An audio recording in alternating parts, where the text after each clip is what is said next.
Everyone, কেমন আছো সবাই? আশা করছি ভীষণ ভালো আছো। আর সামনেই তো দুর্গাপুজো। তোমাদের নিশ্চয়ই প্রচুর প্রচুর প্ল্যান রয়েছে, ইভেন আমাদেরও রয়েছে। যাই হোক, পুজো তোমাদের ভীষণ ভালো কাটুক। আর আগের দিনের ভিডিও তো তোমরা দেখেইছো, জলখাবার খুব তাড়াতাড়ি করে বানিয়ে খেয়ে আমরা কিন্তু প্যারেন্টস টিচার্স মিটিংয়ে চলে গেছিলাম মেয়ের স্কুলে। কিন্তু সেখানে গিয়ে আমি আর কোনো ভিডিও করিনি। তো আজকের লাঞ্চটা আমরা ঠিক করেছি মিটিং শেষে এখানেই করে নেব। মানে এটা হচ্ছে উডুপি, যেটা বলতাম সবসময় বলি আমি যে আমার বাড়ির খুবই কাছে। আর এখানটা দেখো এতটা খোলামেলা, প্রচুর ভিড় থাকে সব সময়, কিন্তু তা হলেও কিন্তু খুব একটা অসুবিধা হয় না, যেহেতু অনেকটা বড় জায়গা জুড়ে রয়েছে সেই জন্য আর কি। এত কাছে হওয়াতে অনেক সময় আমার বর এমনিই বলে কি চলো চা খেয়ে আসি। তো ওর খুব ভালো লাগে এখানকার দুধ চাটা। আর আমি দুধ চা জেনারেলি খাই না, কিন্তু ওকে সঙ্গ দেওয়ার জন্য মাঝে মাঝে খেয়েও ফেলি। যাই হোক, বর তো ওখানে অর্ডার দিতে গেছে। আমি একটা নর্থ ইন্ডিয়ান খাবারের থালি অর্ডার করেছি, আর বর সাউথ ইন্ডিয়ান খাবারের থালি অর্ডার করেছি। মেয়ে বলছে দোসা খাবে। যাই হোক, এগুলো সবই ও অর্ডার করতে গেছে। ততক্ষণে আমরা ওই অ্যাসেসমেন্ট যে রিপোর্ট কার্ডটা দিয়েছে স্কুল থেকে, তো ওটা নিয়ে মেয়ের সাথে একটু বসে ডিসকাস করছিলাম। কারণ পড়াশোনার পুরো ব্যাপারটাই আমি ওর দেখি। কোনো সময় আমি চাপ দিয়ে ওকে পড়াশোনা করাইনি এখনও অবধি, কারণ ও এখন এতটাই ছোট। চাপ দেওয়ার তো কোনো মানে আমার মনে হয় না, মানে ওটার প্রশ্নই ওঠে না। আমি খেলার ছলে ওকে সব কিছুই পড়াই, আর সব কিছু ওকে ওইভাবেই কিন্তু ছোটোবেলা থেকে দেখিয়ে দেখিয়ে শেখানোর চেষ্টা করি আর কি। তো ম্যাডাম তাই বললেন কি অ্যাকাডেমিক্সে ওর আমাদের কোনোই কিছু বলার নেই, আপনারা বলুন কিছু বলতে যদি চান। তো অ্যাকচুয়ালি আমরাই বলেছি যে আমরা তো বাড়িতে বাংলায় কথা বলি, ইংলিশে তো কথা বলি না। আর হিন্দিটাও খুব একটা জানতো না আগে, হিন্দিতে ও কোনো কার্টুন ফার্টুন এসব কিছুই দেখে না।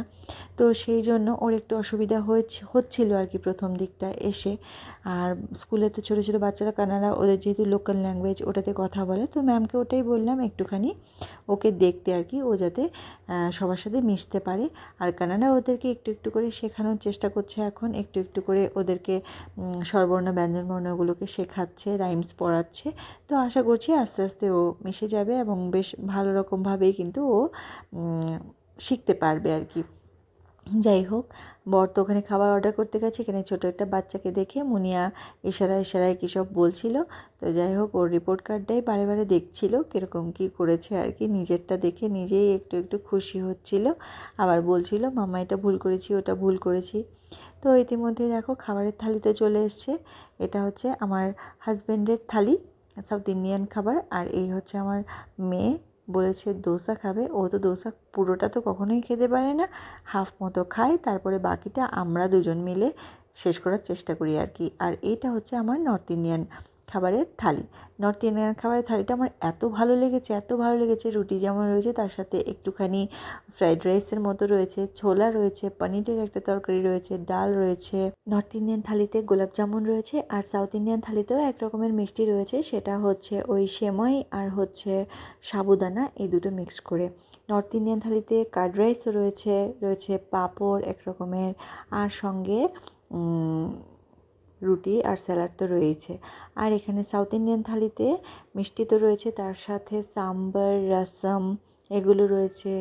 তারপরে কার্ড রাইসটা আমি সাউথ ইন্ডিয়ান থালিতে দেখতে পাইনি, ওরা ওখানে কার্ড রাইসের পরিবর্তে এমনি ছোটো বাটিতে কার্ড দিয়েছে। মিষ্টিটা দেখলে কতটা লোভনীয়।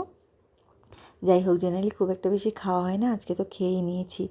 তো এই দেখো, এটা হচ্ছে সাউথ ইন্ডিয়ান থালিটার সাথে দিয়েছিল এই যে সেমই, আর তার সাথে হচ্ছে এই যে সাবুদানা। এটা প্রচণ্ড মিষ্টি, আমি ওটা এক চামচও খেতে পারিনি, এতটাই মিষ্টি। এটা পুরোটা ফেলা গেছে, আমার বড় খায়নি, কারণ এত মিষ্টি খাওয়া যায় না, মানে প্রচণ্ড মিষ্টি দিয়েছিল। যাই হোক, তো একটুখানি আমি টেস্ট করেছিলাম, কিন্তু আমার খুব একটা ভালো লাগেনি।